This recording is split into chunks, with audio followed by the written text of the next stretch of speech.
Today I'm going to be talking to you about the restriction method. So a few years ago, I was playing with a cover band and I would play about 4 hours a night. After a certain point in the night, I would start to feel like my licks and my improvisation was starting to become repetitive. And I wanted to stay away from this, so I started to do some research and I found this thing called the restriction method, or at least that's what I call it now. And what it involves is being micro-focused on one little thing as opposed to the endless possibilities that can come off the fretboard. So for instance, I would hyper-focus on just playing licks on the G, B, and E strings, or I would forget about everything else except playing double stops, like octave style licks or pedal point style licks, anything that used playing two notes simultaneously. So I can show you a little example over here. I've got a little backing track which is just a static vamp in B, and I'll show you those little restriction, these little games that I would play while improvising. So here you go. So using just the top three strings, the G, B, and E strings.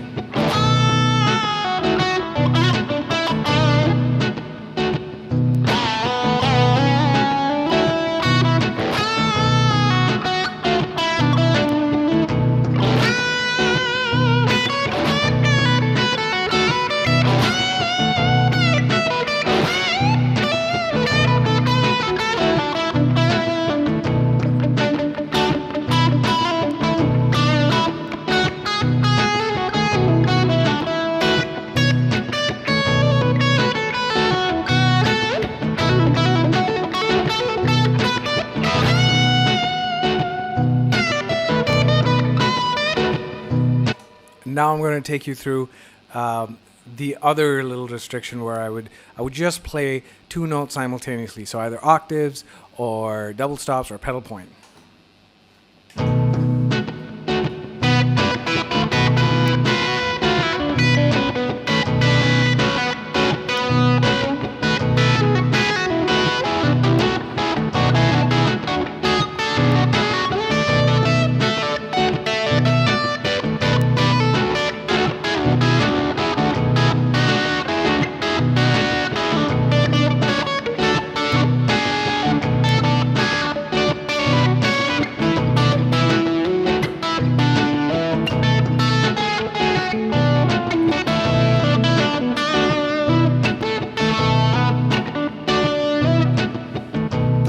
So kind of like that, having some fun with it, kind of restricting yourself and seeing what comes off of it. I hope that helps. Try it out. I'll see you in the next one.